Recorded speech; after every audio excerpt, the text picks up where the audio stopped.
Welcome to Energy Stew. This is Peter Roth, your host. And I'd like to ask you, is all of you in the experience of limitation right now? Of being on this planet that has so much trouble? Or is there a part of you that's bigger than this planet? And maybe that can help us manage our current reality, to know ourselves in bigger ways than we are identifying lately. So to help us do that is a woman who's been a guest on Energy Stew before. She has a wonderful book that we've talked about before called Soul Whisperer. And that has to do with releasing lost souls.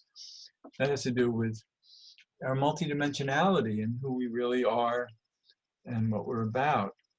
So to help us learn more about ourselves is the author of Soul Whisperer, Annette Rugolo. Annette, welcome back to Energy Stew. Thank you, Peter.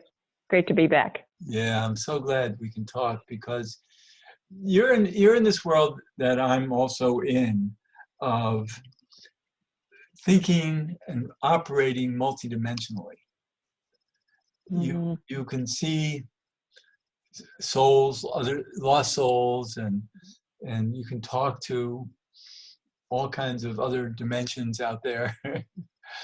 and that's what I want is to really help our audience know that we're living in such a multidimensional universe that we're part of and we can participate with, and we should learn to do that more, right? Yes, absolutely.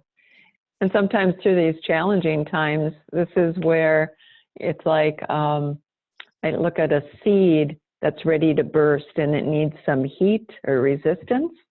And it's like it's a pressure that just allows us to expand or to release something that's already inside of us, but we didn't know about it.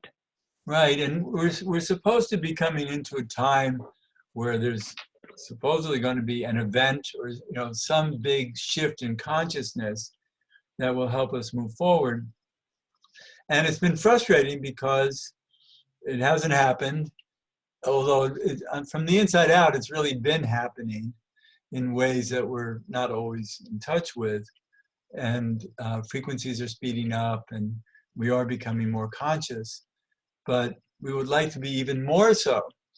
And so that's part of what I think is good to talk about is that, but coming back to what you just said, is that maybe we needed to be in a place of great frustration, of great limitation that we can explode out from, that the pressure is so great that all of a sudden we're hit with an energy or a light that can't happen unless our desire is that great.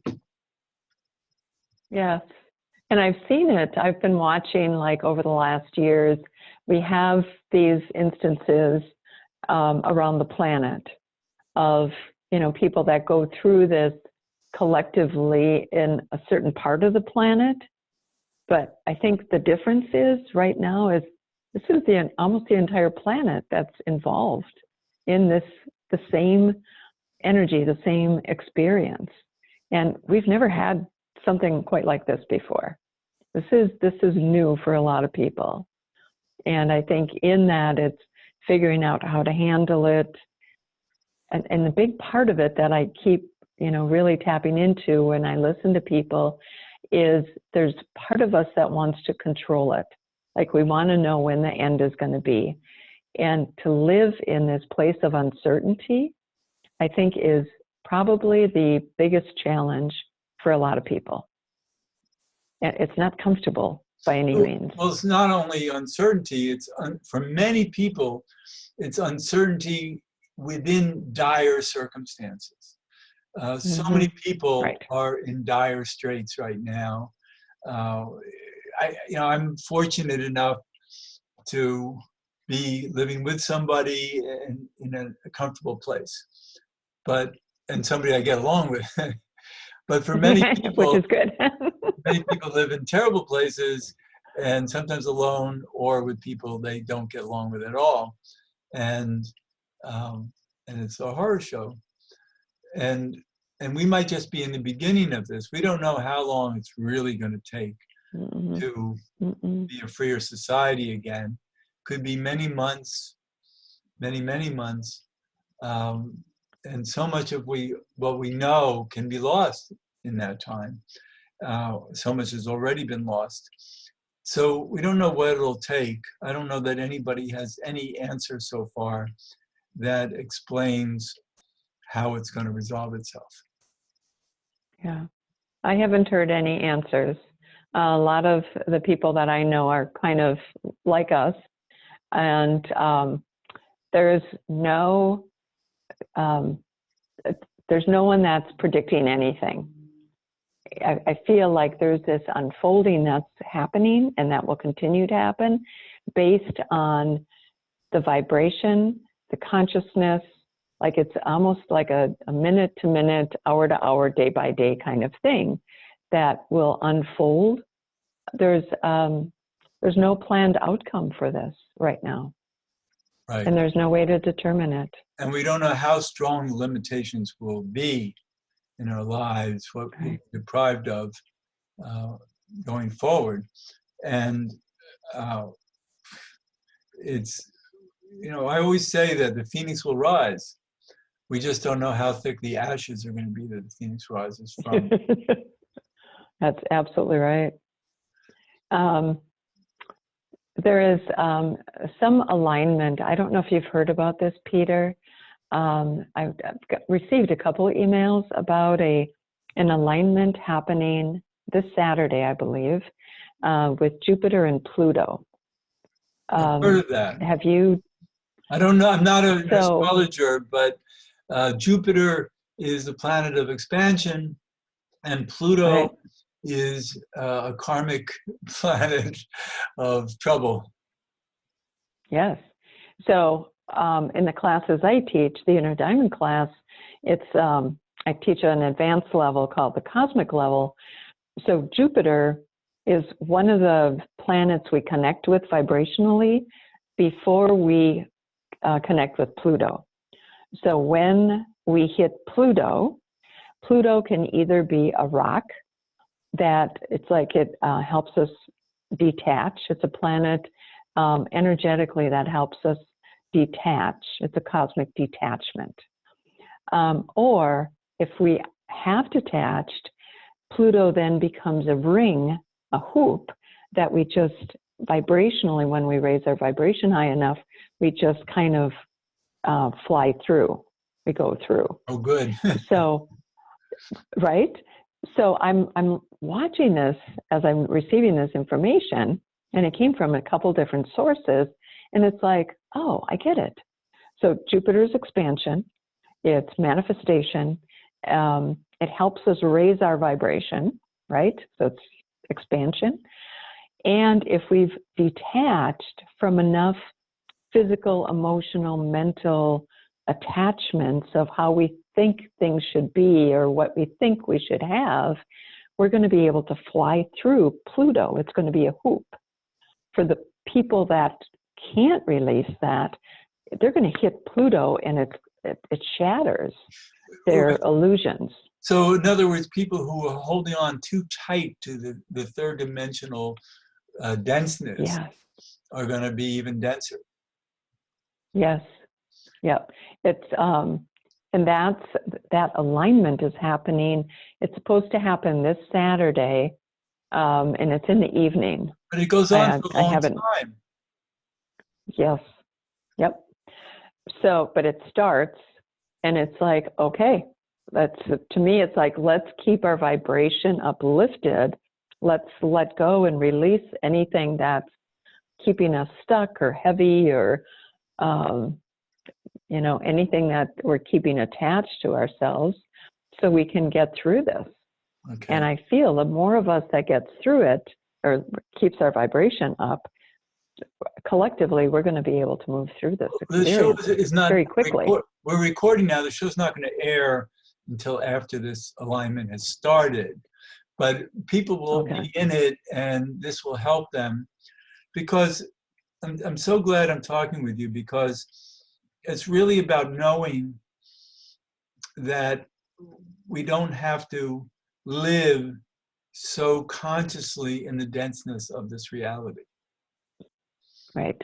That we can Exactly. pull ourselves up through, perhaps through meditation, being with nature, being in negative ions of the earth, in the water, having just an environment around us that fosters enlightenment, let's call it.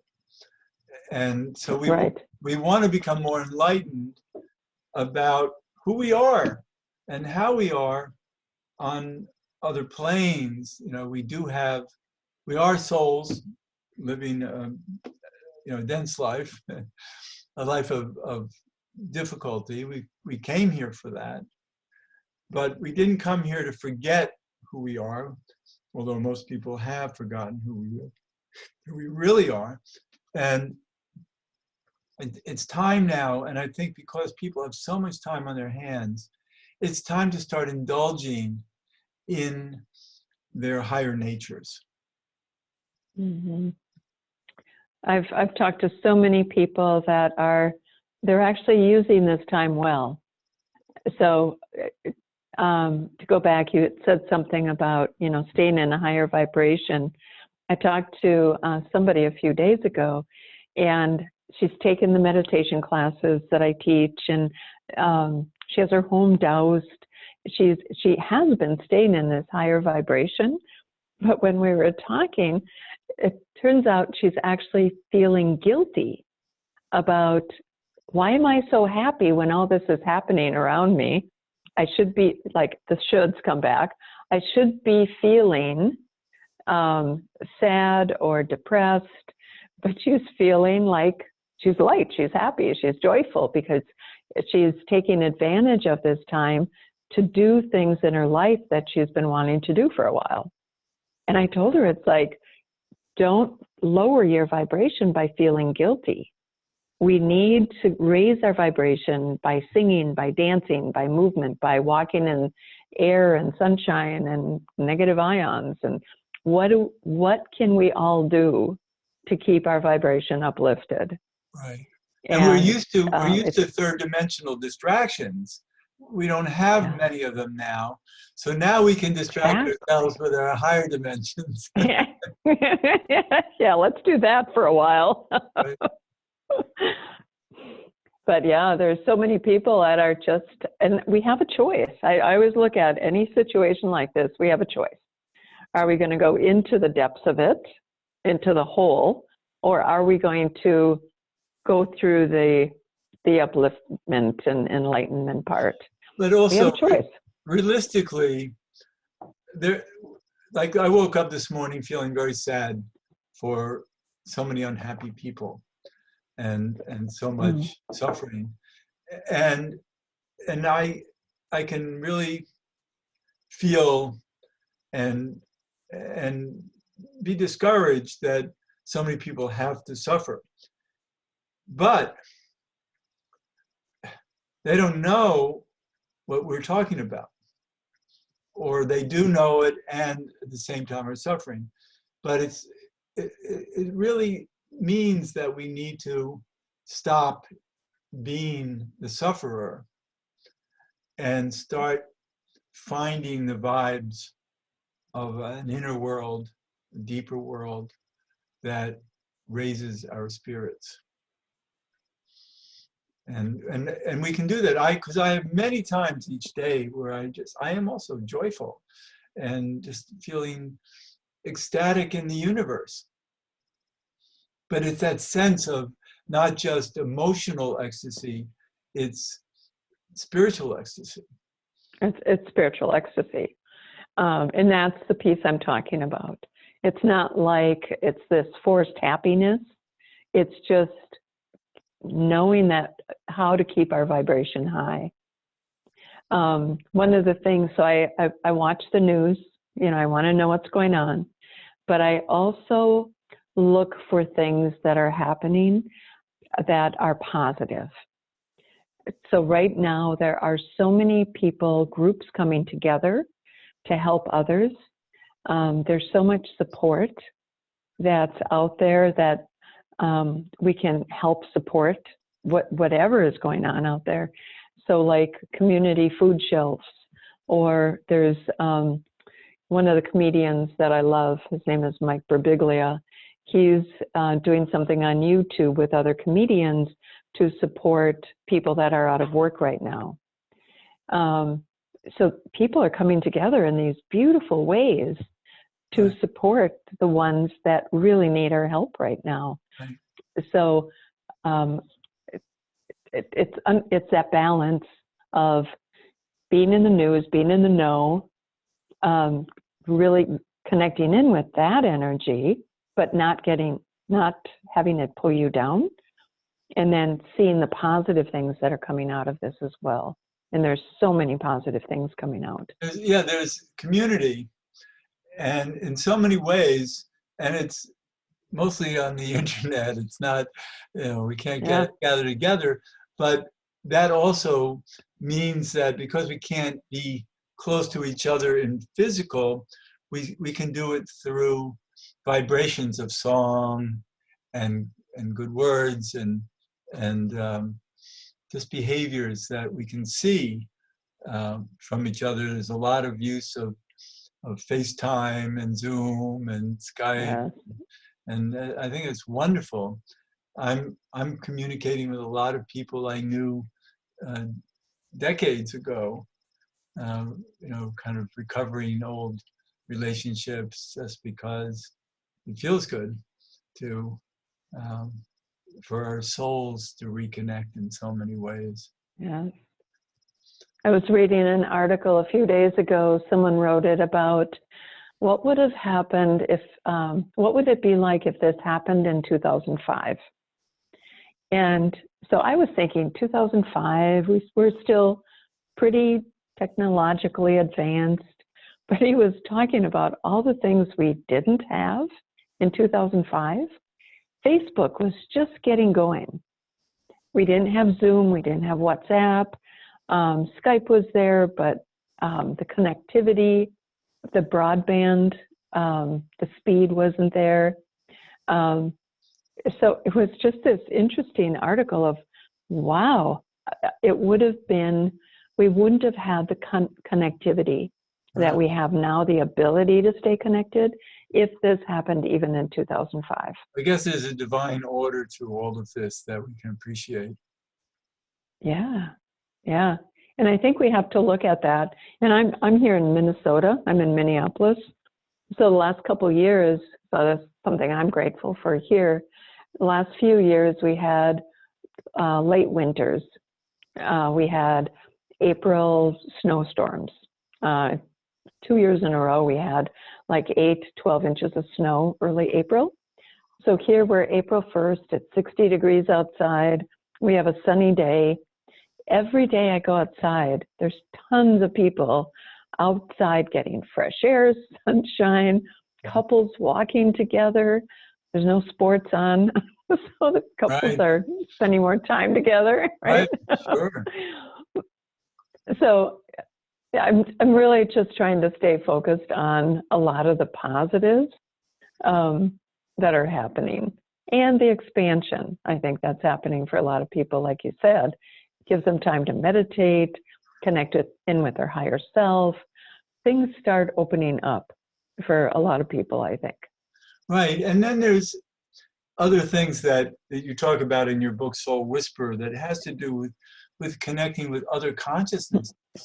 We have spirit guides, we have ancestors that really are there for us in ways that we can't identify. We don't know how to see them or know that they're there. But if we can just be conscious that we're being supported from other realms and feel good about it, I think that adds to our community. Absolutely. If I think maybe this is part of what's happening. And again, we're both in these worlds where we're connected with a lot of people that are connected in with these different realms. Because I went into the dowsing world, I've met a lot of people that are connected in with elementals, which includes fairies, elves, leprechauns. It's amazing what shows up when you start using dowsing rods or wands or pendulums. Yeah. All of a sudden, you start getting information coming through. It takes over and it starts talking to you. It does. So it's like to know that there's beings of the earth that are here supporting us, as well as, you know, spirit guides and angels, and, you know, we've got so much support around us. We just need to open to it. And I think that's what a lot of people, this is helping a lot of people do.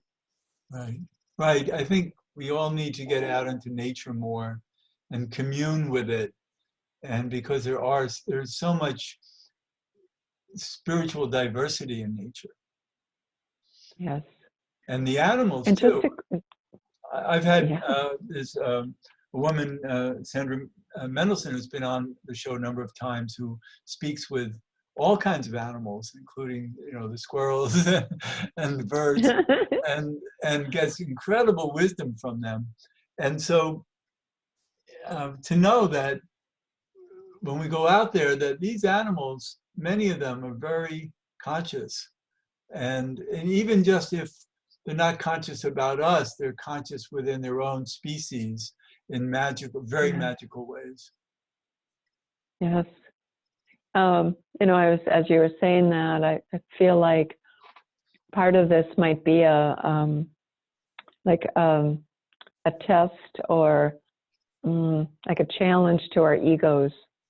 You know, you look at humanity and they've kind of taken over and controlled the planet without thinking about these other beings that are here. Well, there's a lot of ignorance about nature, about the earth. And I think this is an opportunity now for people to tune in better, because we don't have as much distraction. Yeah. So, yeah, a lot of people are getting quiet. There's and that's what I'm feeling. Like there's a quietness. I love that. A slowing down. Yes. That's happening. It's almost like the earth and humanity is taking a breath. Like we've forgotten to breathe. And that's what it feels like to me. It's like, oh, finally we get to take a breath. That's so beautiful. I'm so glad you said that. So I think a lot of our listeners have to think that way and start breathing in life in multidimensional ways. Yes. Yeah. And just really, and what I always, the two questions when I got started on my journey years ago, two questions kept popping up in my mind. One was, what do I need to see? And what do I need to know? So when we ask those questions, it's asking our higher self, bring in or show me what I need to see. And what we begin seeing, what I started seeing was, again, like you said, this multidimensional world. And it's like, oh my gosh, you know, here I was living in this one room of a mansion, and I realized it's like, oh my gosh, I'm in this huge, amazing energy, right? Right. With Wonderful. so many different dimensions. That's great. So those are two questions I always, you know, encourage people to ask. It's like, ask the questions. When we ask the questions, the universe gives us a response, always. That's wonderful. Maybe not when we think we want it, but when we're ready for it. Now, we're getting near the end of the show, and I want to give information about how people can find you. Okay. You want me to share that, or do you want to share that? No, I'd like Okay. Excuse me. So my website is Annette Rugolo. It's RUGOLO.com. And I always invite people. I put together this year a free resource page. So there are meditations, free ebooks, a lot of free resources that you can have access to. So I encourage you to go to that page for sure if you go to my website. That's great. You know, I enjoy talking with you so much. Well, I'm sure we'll do some more. Oh, good. Yeah, I so enjoy our conversations, Peter. I always look forward to them. Thank you. You're a resource, and and I love the way that you communicate, and it's in a natural, understandable way, and makes it easy for the audience to get it. Oh, thank you. So,